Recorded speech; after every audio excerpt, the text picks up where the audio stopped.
আসসালামু আলাইকুম। কি অবস্থা সবার? আই হোপ সবাই সুস্থ এবং ভালো আছেন। আমিও আলহামদুলিল্লাহ বেশ ভালো আছি। আজকে সকাল থেকে ভিডিও স্টার্ট করেছি। এখানে বানিয়ে নিয়েছি কফি। এখন যেহেতু শীতকালে রং চাটা খেলে বেশ ভালো হয়। তো সময় বাঁচাতে গিয়ে কিন্তু কফি তৈরি করা আমার কাছে মনে হয় কফিটা খুব দ্রুত হয়ে যায়। আর প্রতিদিন রং চা খেলে মাঝে মাঝে যদি একটু দুধ চা খাওয়া হয় তখন কিন্তু আরও ভালো লাগে, তাই না? আসলে আমি একটু অলস মার্কা। আমার হাতে যখন সময় কম থাকে তখন কোনটা সহজভাবে হবে সেটাই আমি বেছে নেই। আর এই দুধগুলো হচ্ছে একেবারেই অরিজিনাল, একেবারে গাভী থেকে নেওয়া দুধ। আমাদের মাশাআল্লাহ অনেক গরু আছে আলহামদুলিল্লাহ। আমরা দুধ বিক্রি করি। তো গ্রামে থাকলে অনেক রকমের সুবিধা হয়। হাঁস, মুরগি, গরু, বাছুর সব কিছুই পালা যায় আর কি। আর অরিজিনাল খাবারও খাওয়া যায়। আর বিস্কিট দিয়ে খেতে ভীষণ ভালো লাগে। এটা আমার ছোটোবেলা থেকেই অভ্যাস। আমি সব সময় চা অথবা কফি যেটাই তৈরি করি বিস্কিট দিয়ে খেতে ভালোবাসি আর কি। আর এগুলো হচ্ছে সিম গাছ, মাশাল্লাহ অনেক সিম ধরেছে আলহামদুলিল্লাহ, অনেক সিম খেয়েছি, ভিডিওতে শেয়ারও করেছি। তো আজকেও কিছু সিম পেড়ে নিব, ভর্তা তৈরি করব। তো সিমের ভর্তা খেতে ভীষণ ভালো লাগে, যখন একটু বিচি হয় ওই ভর্তাটা খেতে বেশ ভালো লাগে। তো এখন যেহেতু বিচি হয়ে গেছে, এখন খেতে ভীষণ ভালো হবে। গ্রামে থাকলে আসলে অনেক রকমেরই সুবিধা হয়, তেমন কোনো বাজার করতে হয় না। 15 দিন, 1 মাস, 1 সপ্তাহ পরে পরে একবার বাজার করলে হয়ে যায়। আর আমার তেমন কোনো বাজার করা লাগে না আলহামদুলিল্লাহ। আমি বাড়ি থেকেই অনেক কিছু খেতে পারি। অনেক সবজি আমার বাড়িতে আছে, পুকুরে মাছ আছে।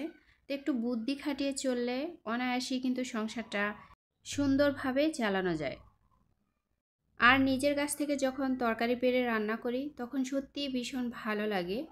আমার অনেক ভিডিওতে দেখবেন যে আমি আমার বাড়ি থেকে তরকারি নিয়ে রান্না করি।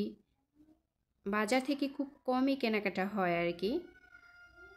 আর সিমগুলা সত্যি তুলতে আমার ভীষণ ভালো লেগেছিল। সিমগুলা দেখতেও অনেক সুন্দর ছিল। আমি এবছর বাজার থেকে শুধু একবার সিম কিনেছিলাম প্রথম অবস্থায়, ওই সময় আমার কাছে সিম ধরেনি। তো বাজারের সিমটা আমার কাছে তেমন ভালো লাগেনি, আমার বাড়ির সিমটা যতটুকু স্বাদ লাগে।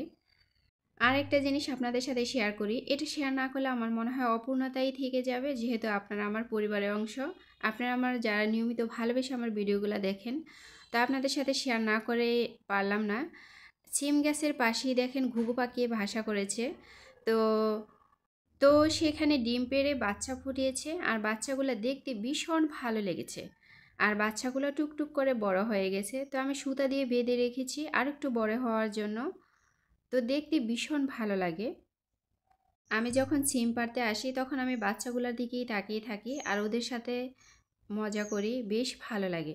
তো এই ঘুঘু পাখির বাসাটা কিন্তু খুবই নিচে ছিল, আর ঘুঘু পাখি কিন্তু ছোপছাপের ভিতরেই বাসা বাঁধে বেশি।